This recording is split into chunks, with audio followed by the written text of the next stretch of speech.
It's time for our daily dose of cope, and we have Lola Leopard reminding everyone to have the day that you voted for. Now, I'm going to move my head out of the way so you can take a screenshot of this picture. You're welcome. Let's jump into some of today's stories.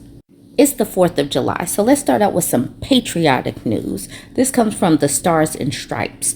Army to end contract for a long-time mental health program for military kids and families overseas. Gotta love the way they take care of military families.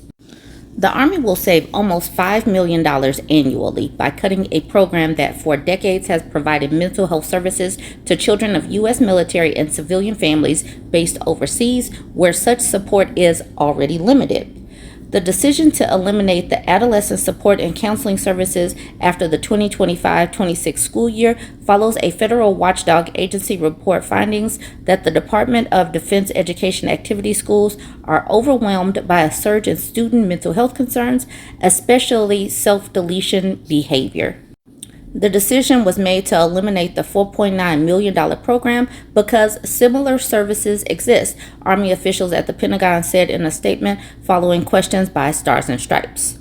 Real quick, I had to go over to the Google just to get a reminder of how military and veterans typically voted. So this is from Pew Research. Military veterans remained a Republican group, backing Trump over Harris by a wide margin.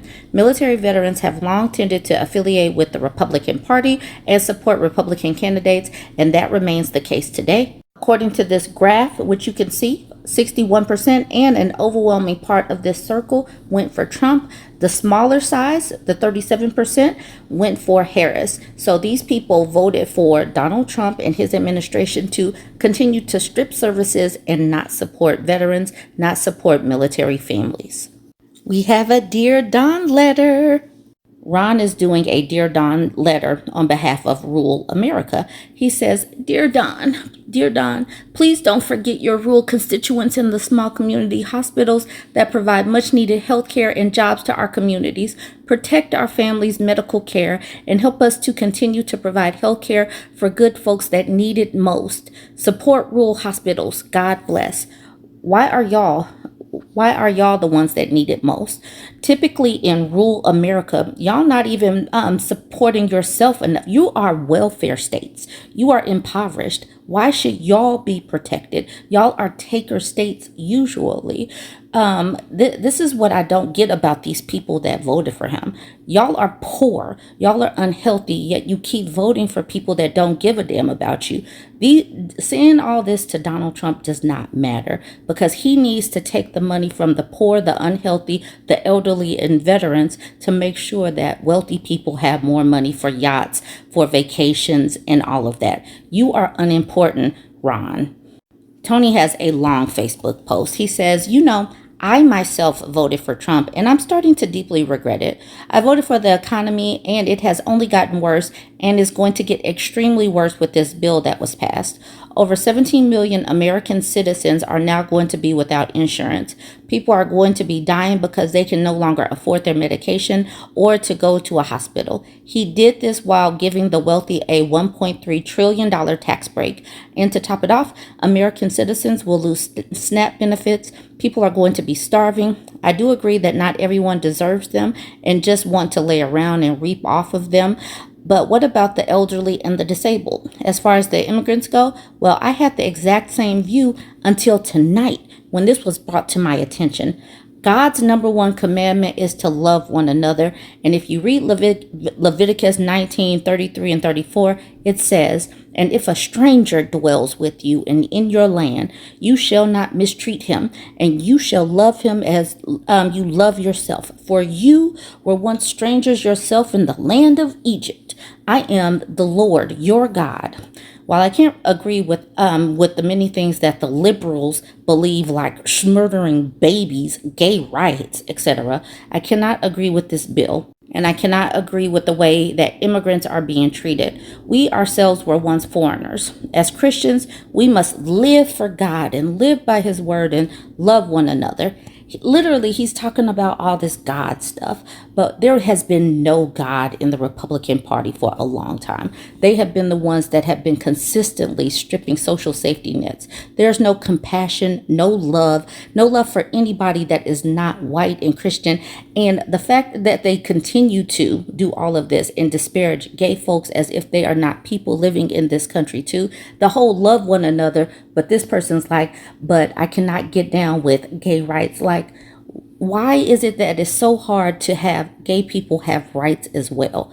These people are, this is one of the main reasons why I hope that religion continues to plummet to hell, just like I hope that the birth rate continues to plummet to hell, because they will quote scriptures, but can't do the thing that he says, love one another. He literally said that love one another was the number one commandment, and they have no love at all. They love with conditions, and the conditions are that you're white, straight, able-bodied, and have some money. Here we have Malik Jones back on January 20th. He says, my president is in. Felons. Ain't no barriers to success, damn it. LOL. Congrats, President Donald J. Trump. And he does a little thumbs up. And this looks like a black man. So on top of being colored MAGA, he's also disabled MAGA. And it sounds like he's also part of poor MAGA.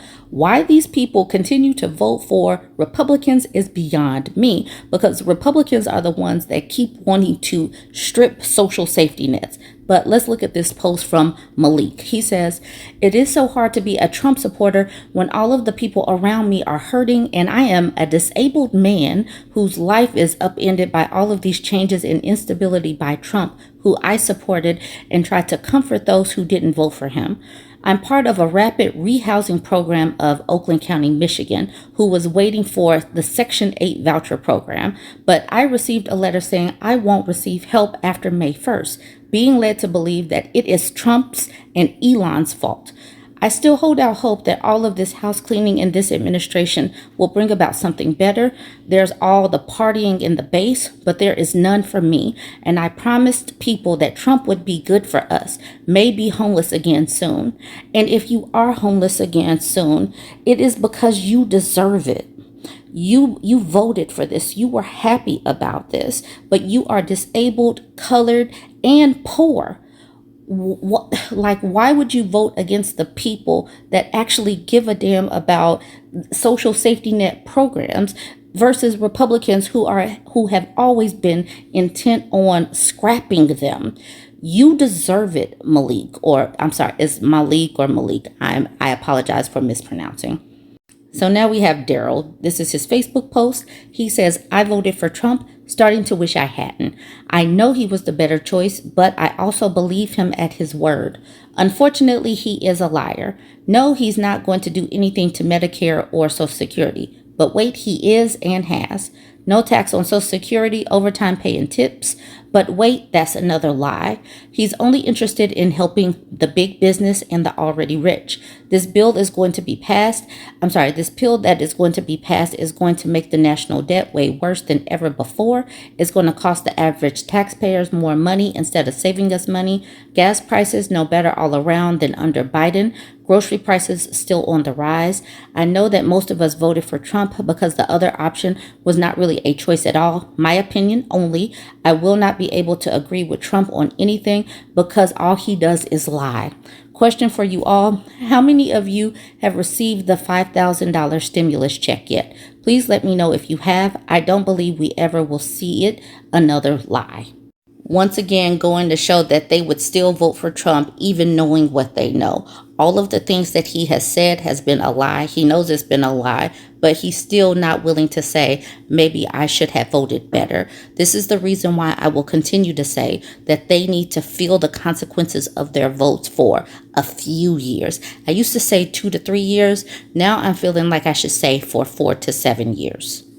Finally, we have this post from Rachel. She says, Donald Trump is a monster. My friend from high school just called about her mom crying. She was at the doctor who told her that based on her income and zip code, If Trump's bill passes, she'll likely lose her Medicaid. She lives in Pennsylvania and voted for Trump. I felt terrible. I don't feel terrible when people get what they voted for, and we will have to continue to remind them what they voted for when all of these changes start to hit at the end of 2026 going into 2027. We will have to highlight, you voted for this. So keep reminding them, you voted for this. That's what you get. Hold on, where's my leopard? I'm making this video for posterity's sake so that I can save it and you can save it and we can share it when MAGA starts blaming Democrats for all the shitty things that are happening in their lives. Today is July 3rd, 2025, and the One Big Beautiful Bill is about to be passed. And during this first year, very few people are going to be impacted, and MAGA is going to say that liberals were just being hysterical. But let's fast forward a few times. Let's start with the end of 2026, the beginning of 2027. This is when, as the bill was designed, the first wave of impact hits. Millions of people will lose Medicaid coverage and SNAP benefits. And this is also when hospitals and clinics will lose a significant portion of their Medicaid funding. And this is also when, due to the shitfuckery of this administration, Democrats will likely take control of Congress. And MAGA will therefore want to blame their loss of benefits on Democrats. Again, it's not the Democrats' fault. It's this stupid fucking bill. But maybe you're one of those who thinks that you're better than people on benefits because you don't need SNAP or Medicaid, so this isn't going to affect you. Wrong again. Let's fast forward to 2028 to 2032. This is when, as designed by the bill, the second and greatest wave of impact hits for all Americans, not just those on benefits. Remember those Medicaid cuts to hospitals and clinics? Well, because of those, they've had to increase their prices, and therefore, your insurance premiums have gone up, as well as your out-of-pocket costs. Oh, also, because of these cuts, several hospitals and clinics will have to shut down. So if you need care, the nearest care might be hours away. So if you, your child, your spouse, anyone you love might need emergency, life-saving medical care, that's hours away. And if they die along the way, you can just blame this big, beautiful bill. And I know socialized healthcare is terrifying because you hear about the long wait times to get in with specialists. But now that all these clinics and hospitals are closing, it could be months, even years before you get in to see someone. By that time, who knows where you'll be? What about the people who work for these hospitals and clinics that might get shut down? Do you have anyone in your immediate family who works for any of these? Well, you know those benefits that you're so damn proud of not having to take? You might need those. But at the same time, you'll probably get denied for those because of this, again, big, beautiful bill. But don't worry, we're talking 2028 to 2032. So for those of you who make money on tips or by working overtime, you don't have to pay taxes on that, so you'll have more money in your pocket, right? Oh shit, that expires in 2028 as well. And assuming we'll have elections in 2028, hopefully a Democratic president is elected. And remember, MAGA, as you are struggling and you are suffering and people around you that you love are dying, you cannot blame the Democrats. You can only blame this big, beautiful bill, a total fucking abomination for our country.